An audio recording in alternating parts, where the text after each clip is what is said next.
اليوم شو المنيو تبعنا رح يكون؟ عندكم منسف الحلبي. بتعرفوا المنسف الحلبي هو عبارة عن رز وفريكة ومكسرات واللحم على الوش. شو اللحم اللي بدي احطه؟ هذا اللحم اللي بالفرن بدي احطه على الوش، وهيك طش عليه هلية، سلي هلية طشه عليه مع المكسرات، وبدي احط بازيلا كمان. نحن الشوام بنحط على الفريكة بازيلا، الحلبية ما بيحطوا، بس انا بخلط الاثنين مع بعض، فبحط هيك كمان بازيلا خضراء على الوش، تاخذ العالم بتطلع حلو. كبة مشوية كمان بيساوي. البرغل، شايفين البرغل هلا غسلته بالمي البارده وصفيته وتركته لحتى الحبه تفتح على الاخر، يعني بتركه نص ساعه، ثلاث ارباع ساعه، ساعه، بس مي بارده. مو بس هيك، حتى بحط له تعالوا شوفوا، شايفين بحط له ثلج. شايفين كيف بحط له ثلج؟ ليش؟ مشان الحبه تضل بارده، لانه هلا بدها تفوت ماكينه وبدها تنطحن وكذا قصه. بس خليني اقلبها. قديش حاطط برغل؟ ما بدي كتر كبه، حاطط 600 جرام من البرغل. تمام. شوفوا الحبه عم بتفتح. بدي احط عليه هون قديش لحمه؟ 300 جرام لحمه، نصهم يعني. عندي لحمه هبره بتاخذ العقل، مجهزه من شان الكبه. هيك بقلبهم تقليبتين، والتلج شو بقلبهم. بدي الحبة يعني اعملها هيك بايدي، لاقيها يعني صارت شوي كسرت القساوة تبعها، ما تضل قاسية. بدي اعمل لبن مطبوخ، يعني مو شاكرية، مثل الشاكرية، لبن مطبوخ قدام المنسف والكبة المشوية. ويمكن اعمل لي هيك شكلة حلو، رز بحليب، ما بعرف، يمكن، مو اكيد، هلا بدي اشوف يعني على حسب الوقت. بدي اعمل فتة لحم غير شكل، شغل ادب يعني، كثير كثير مرتبة. اغراضي كلها جبتها تقريبا، كل شيء جاهز. هلا بدي بلش. هلا نقعات البرغل هلا بدي اساوي حشوه الكبه المشويه. نسيت خبركم، حطينا لحمه بالهي. حتقولوا شو هاللحمه هي كلها؟ لا، لانه كمان امبارح والله عزمت جيهان وسوار، وفي بالبيت بدهم ياكلوا، يعني هي لحم للضيوف، فبالبيت شو بدهم ياكلوا، فكمان حياكلوا من المنسف وهيك. بس حاعمل لهم لحمه مسلوقه سلق موزات. تمام. جبت 5 موزات، موزات بلديه طبعا، منظفه، مقطوعه العظمه تبعها. هلا شوفوا كيف بدنا نساويها بطريقه سلسه ولذيذه. هلا باخذ الموزات هيك، بحطها بالطبجره،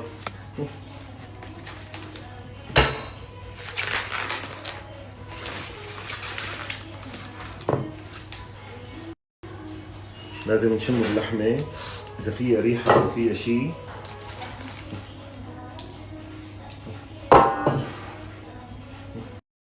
حتى مشان الفته بيستخدم من لحمه الموزات اطيب، لانه بالفته. هاي الموزات تبعنا. عندي هون بصله،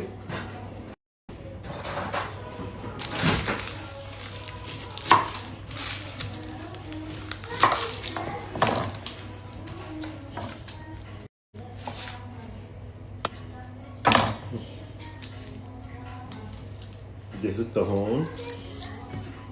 الموزات هلا انا لما تكون الموزات بدون عظم ما بساويها هيك. شفتوا كيف بساويها؟ مثل الباميه على السخن، يعني بقلي اللحمه وبنزل عليها بمي سخنه وكذا. بس لما تكون بعظمها، دائما خذوا قاعده انه العظم كثير بيطلع زفره كثير، فلازم تتفور اللحمه. وخصوصي بالموزات، الموزات بدها يعني بعظمها بدها تصير على البارد، لانه فيها كميه جيلاتين كثير عاليه. تمام. فهلا بنزلها مي بارده وبرفعها على النار، نار عاليه هيك لتغلي وتطلع هالزفره على الوش. بكب المي كلها بالكامل، وبعمل غسله بشكل سريع للموزات، برجع بحط لها مي وبرجع برفعها على النار. هي انجح طريقه. طبعا مي للشرب. يا رب. ها هلا على التفوير. بدي خليها تغلي مظبوط، بيخب مي، لانه ما بيحط لها شيء بهارات. فبدي مرق، بدي مرق عظم، مرق لحم، مرق دسم. فمرق الموزات كثير دسم، فبدي استخدم مرق الموزات لطبخ الفريكه ولطبخ الرز ولا الفته. الفته بدها تسقاي بمرقه، فبدي كمان من مرقه الموزات سقيها. هي المي خلصنا منها. خليني هلا بلش اشتغل بحشوه الكبه المشويه. شو عندي لحشوة كبة المشوية؟ شوفوا شو عندي. عندي 200 جرام لحمة خشنة، أنا بس قاطع لي اياها كثير خشنة فبدي ارجع اعطيها فرمة أنا، وعندي 200 جرام شحمة و200 جرام دهنة، هي كبة مشوية لازم سقسة، ف 200 ب 200 ب 200 600 جرام. طيب أنا قديش عم بشتغل كبة؟ كمان عم بشتغل 600 جرام برغل، فشوفوا كيف هي بتندرس القصة. يعني بشتغل كيلو برغل بساوي كيلو حشوه، عم بشتغل مثلا 600 جرام برغل بساوي 600 جرام لحمه، حتى لو زاد عندي شقفه عجينه عادي ما في مشكله، بس انا بعبي يعني بأوبعة هيك أوبعة، يعني بعبي حشوه مزبوط مزبوط مزبوط، يعني هيك بحبها، يعني بحب برغل قليل حشوه كثير.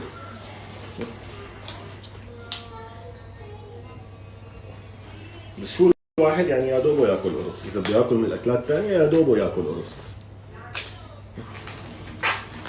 بسم الله. هاي لحمه مثل خروف، يعني لحمه كثير طريه، بس بدي اعطيها كمان فرمه لانه انا شايفها خشنه، يعني هو مخشن لي اياها كانه شوي زياده.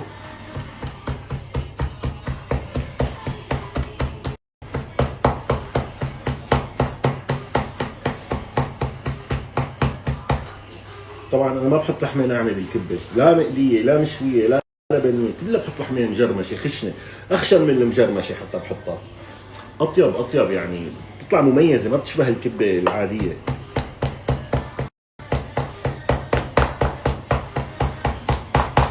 هلا حنساوي الحشوه مع بعض خطوه بخطوه. حشوه الكبه، نزلت اللحمه مع معلقه سمنه على مقلايه حاميه مشان اللحمه ما تفقي المي تبعها، وبتركها تتقلى هيك مزبوط، بعدين بقلبها. هون هاي عم نستناها لتغلي ونغير المي تبعها. حلو. هون عندي فارم بصله ناعمه هيك جاهزه، بس قلب اللحمه بدي نزلها. شو بدي احط للحمه؟ ولا شيء، شو فلفل اسود بس، ولا شيء هلا، ولا ملح ولا شيء. ملح اخر شيء وقت التتبيل، وقت بدي تبل اللحمه كلها مع بعضها، الحشوه كلها مع بعضها تبع الكبه بحط ملح. فهلا بس هيك رشه فلفل اسود،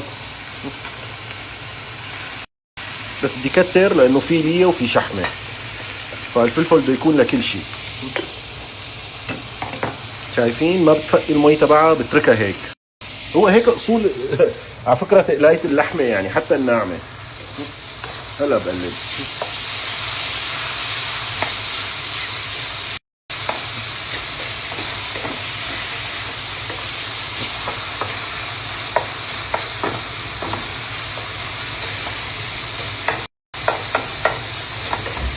هلا بدي نزل شو البصله تبعي، بصله ناعمه صغيره، تمام، بصله ناعمه صغيره.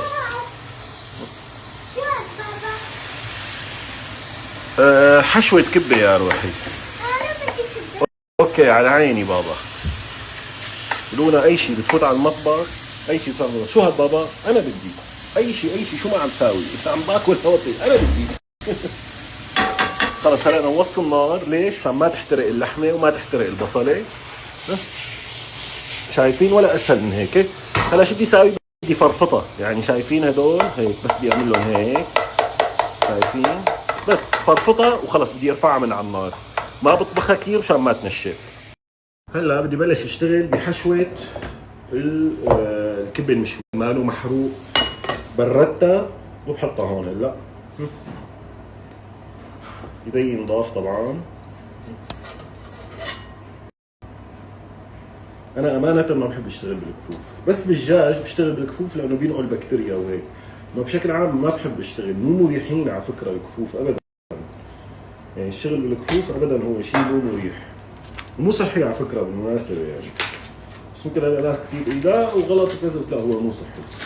بكره ليش هيك زنخت اللحمه؟ ليش هيك زفرت من هاد؟ عرفتوا شلون؟ فلازم نحن هلا نغسلها 100%، نغير لها المي تبعها، بس تغلي ننزلها الباقه العطريه ومع السلامه. نوس عليها النار، نتركها 3 ساعات على نار نايصه لتطلع دايبه ذوبان والمي كلها كولاجين.